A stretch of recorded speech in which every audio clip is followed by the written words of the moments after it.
Joining us now to discuss breaking news developments out of El Salvador is Adam Back, CEO of Blockstream. Welcome, Adam. Hi, thanks for having me on. Great to have you. All right, so this is really exciting news, but it seems like it had really quick approval. You, Jack Mallers, from Strike, as well as Lightning, have actually been working on this a long time, I imagine. So tell me a bit about the process, your involvement, all that led to this moment. Yeah, I mean, actually, in terms of the work on the ground, Jack Mallers had presented at the conference the past weekend that he had spent 3 months himself there with other members of the Strike team, which is a Bitcoin Lightning wallet, helping people in Salvador remittances and move money around more quickly using Bitcoin Lightning payments. So our involvement at Blockstream is we're an infrastructure company, so people tend to call us when they need to build higher scale or robust systems. So we have a Bitcoin Lightning network, which we have a satellite network which broadcasts Bitcoin transactions globally, including coverage over Latin America and other parts of the world. So that's one way that we can help. We also have other technologies and hardware for use in the Bitcoin protocols. Okay.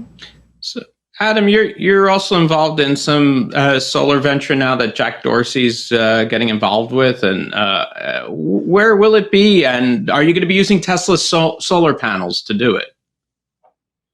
Well, we're certainly interested to work with any major solar technology provider. Yeah, so we have a number of sites in Canada and in the US. So we're proposing to do this in one of our US sites.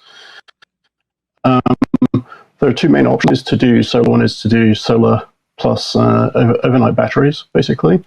And so we'll evaluate both of those. It'll be in a US site, one of the US sites.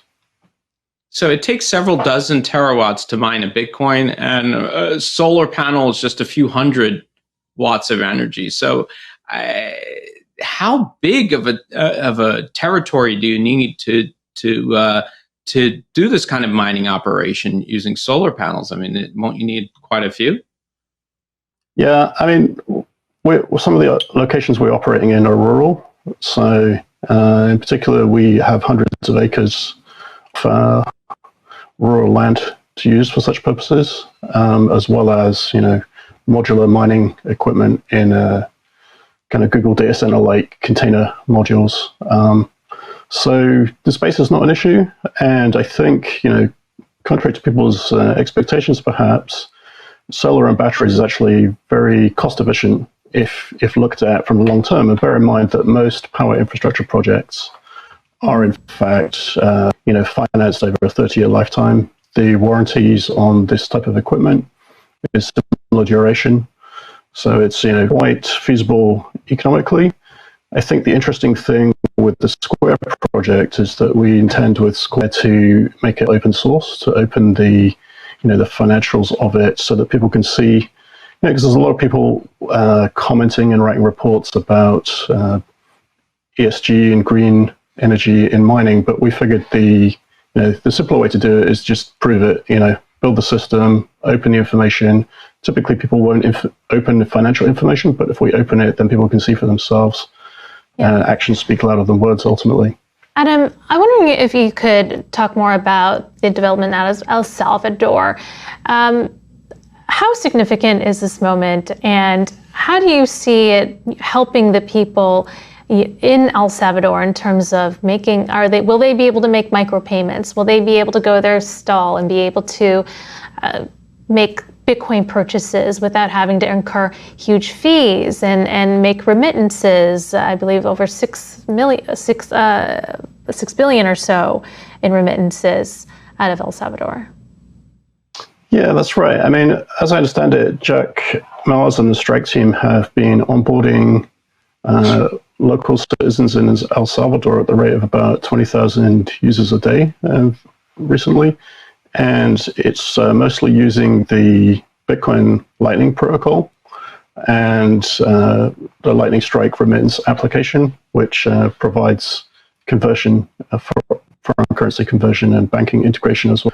So Lightning is much lower cost and actually much faster technology. The settlement of transactions is instant, where Bitcoin transactions can take 10 minutes or so.